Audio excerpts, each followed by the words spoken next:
there's been quite a contested space in relation to the sanctions on these two Israeli ministers. The Israeli government has condemned this. It wasn't just Australia, it was in conjunction with the UK, with New Zealand, with Canada, all of the nations coming together to sanction these two Israeli ministers for very alarming comments they've made that I think most people would agree are alarming. Now, the opposition has so far raised concerns about the way the Australian government has gone about this. They're raising questions about the way the laws have been applied, and they're wanting answers on this, including a briefing.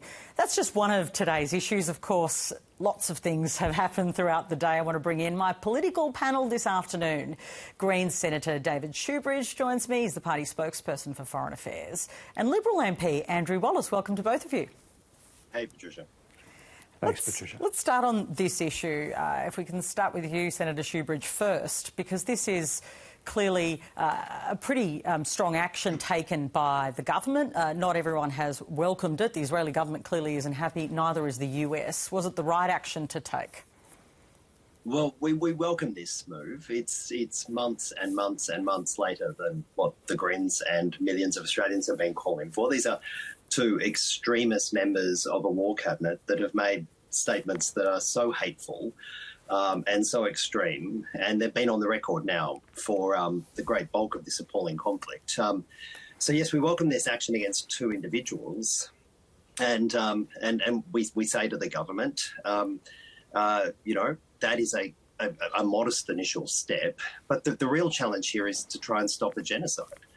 To stop food being used as a weapon of war, and that's going to take far more than a modest set of sanctions against two extremist members of the cabinet. It's going to take far more direct action aimed at the Israeli war industry, and we've said it before and we'll say it again. It should be ending the two-way arms trade. And if you really want the Israeli government to listen to Australia, cancelling the some $2 billion of outstanding arms contracts that Australia has with Israeli weapons manufacturers would be an incredibly powerful signal. It would also be the decent and right thing to do to ensure that we're not buying weapons from weapons manufacturers that are making record profits from a genocide. And we should also then move towards a broader set of sanctions targeting the Israeli war industry. You know, supplies like aluminium and other critical metals for the war industry should not be being sent from Australia. We have a ready-to-go example of how we could do that with Russia, and we should be moving towards those kinds of sanctions. So, yes, we welcome this. It is extremely late, but it's something, and hopefully it's a basis upon which we can do more so that Australia can play its part to help end this genocide. Andrew Wallace, you heard there from the Greens wanting it to go further. The Labor government have only announced sanctions against these two ministers. This isn't a broader sanction, although the Greens say it's not strong enough. Why is the opposition opposed to this, given so many of our partners, our allies, have joined us? Well, Patricia, thanks for having me on. Look, the concern that we've got, and it has to be said first up, that everybody wants to see an end to this war as soon as possible. But what the government haven't demonstrated is how these sanctions of Ben Gvir and the Israeli finance minister, Smotrich, are going to bring an end to the war. Now, the US is the lead in the peace negotiations. Marco Rubio, the US Secretary of State, has come out and said very clearly that, in his view, in the US view, this is not conducive to the peace process. I've read with great interest what Penny Wong has said over the course of the day, and she's very clearly articulated that the reason why the government have introduced these sanctions against these two Israeli ministers is because they believe that the rhetoric that these two individuals has used is not conducive to the peace process. But what they haven't demonstrated, and they've provided no briefing to us, is that this is an escalation and it's certainly a change in the way that these Magnitsky sanctions are to be used in Australia. I agree with Andrew Bragg, what Andrew Bragg said earlier today, and that is that the Magnitsky sanctions were designed to be used for egregious human rights violations, not because of what someone has said, but because of the egregious human rights violations that they have perpetrated. Now, unless the government knows something that we don't, we need to understand better. We need to get a briefing from the government as to the charges that the government is levelling against these two Israeli ministers. We need that briefing. We should get that briefing, but the government thus far has been very silent. This is a very serious change in direction from the government, and we want to understand why. OK, so the Magnitsky argument, I've heard that today earlier from others, including, as you say, your colleague. So I want to put it to you, Senator Shoebridge. Is it a misuse of those laws? And the idea also that speech can be covered? Is speech appropriate to be covered? Well, I mean, I think the coalition are deliberately mischaracterising the Magnitsky sanctions regime. It was, they say it was designed only to target terrorist organisations. It was actually designed in response to some of the worst human rights abuses coming out of the regime in Russia. It's designed to target extremist regimes that are engaged in human rights abuses and or are encouraging human rights abuses. And these two extremist cabinet ministers from the Netanyahu government, the coalition seems to want to defend, have engaged in some of the most hateful urges for ethnic cleansing in the Gaza Strip, dehumanising of Palestinian people, aggressive illegal expansion of illegal settlements in the West Bank. You know, I can't understand how it is that the coalition in a country which, like Australia, which is meant to defend fundamental human rights, is going out of their way to defend these two extremist members of the Netanyahu cabinet and then say, without any proper basis, that the Magnitsky regime is not designed to deal with this matter. It absolutely is. Okay. And, you know, it should go... I want to change our conversation to something that's unfolding, of course, in the United States, and that's the National Guard, and now we've got Marines too being deployed onto the streets. We've seen a number now of our own Australian reporters doing the work of bringing this enormous and significant story to us here for our audiences, being subjected really to unfair levels of danger and targeting when it comes to covering these protests. Andrew Wallace, are you alarmed to see this on the streets of a democracy like the United States that's one of our strongest allies? Well, of course, Patricia, it's alarming to see the escalation of violence on the streets of LA. You know, many of us have been on those streets, and it's hard to believe that we're seeing these scenes. It's not unprecedented, unfortunately.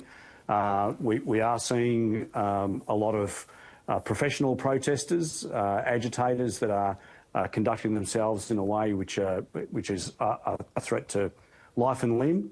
But I do have to say, from an Australian perspective, I'm very concerned to see journalists being shot at, albeit with non-lethal weapons, but they are being shot at, and that's a cause of concern. Should it be raised with the President? I also have some concerns. Should it be raised by our Prime Minister to the President? Well, my understanding is the Prime Minister has already raised these issues with the US government. If the Prime Minister is able to secure a meeting with the President at the G7 in Canada, then it would certainly be an issue for discussion. Look, different systems, different governments, different countries, but it's always a bold move to engage your military on home soil. It's something that in Australia can't be done without the request of the states. I'm not quite sure how it operates in the US. I know that it's pretty alarming, the California isn't it? governor has in a democracy. Well, I know that the Californian governor has brought proceedings, instituted proceedings in court to try and contest that decision of President Trump. It can't be done lawfully here in Australia without the request of a state government, but I just don't know whether it's it's lawful in the US. Senator Shoebridge, it is pretty alarming to watch these scenes. More broadly, I mean, just generally the scenes are pretty alarming, but to actually see our own reporters subjected to what is violence. Yeah, well, it's state-directed violence too. The violence is coming from the police and from the authorities. And, you know, when the one video I saw yesterday was a police officer seemingly deliberately aiming at and targeting an Australian journalist who was unmistakably acting as a journalist in front of a camera doing a live to camera. I mean, but what we are seeing there is this dangerous escalation, this anti-democratic escalation from the Trump regime. I mean, we have the state governor in California saying don't send in the military, it will escalate matters. And yet we seem to have the Trump administration determined to escalate, to create a crisis, and then not only send in the National Guard against the wishes of the state governor, but then go one step further and actually send in active Marines, hundreds of active Marines. Now, that is a deeply anti-democratic lurch in US politics. And, you know, again, you know, we've seen now in less than 24 hours 2 instances where our values, Australian values, seem to be at great odds with the Trump administration's values. The Trump administration condemning the modest sanctions that Australia has imposed against extremist members of the Netanyahu cabinet, and the Trump administration here ignoring all basic democratic norms and literally sending the Marines in against the wishes of the local administration, the police and the governor. Now, we are increasingly seeing the Trump administration deviating from what are meant to be shared core values with the Australian public and Australia's democracy. And I think it is time we seriously reflected upon our increasingly subservient military arrangements, our relationship with the United States, because we don't seem to be sharing core values. OK, just as we've been here talking, there's a report now of a fourth Australian media worker, a cameraman who has a Channel 9 cameraman who's the 4th Australian media worker who's been harmed now by law enforcement in LA. I mean, that is just extraordinary, Andrew Wallace. I don't think you'd be arguing against that argument to have that many Australians just doing their job in a country where we should be, you know, safe to do it. It seems to me that there is no other way but for the Prime Minister to raise it, given this isn't just an aberration. This is a dangerous working environment now that's unfolding and, of course, a broader problem for the United States.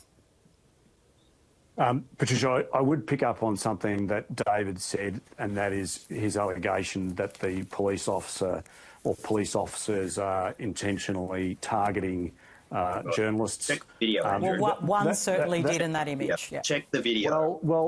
You don't know that for sure. You don't know what was going on behind the journalist.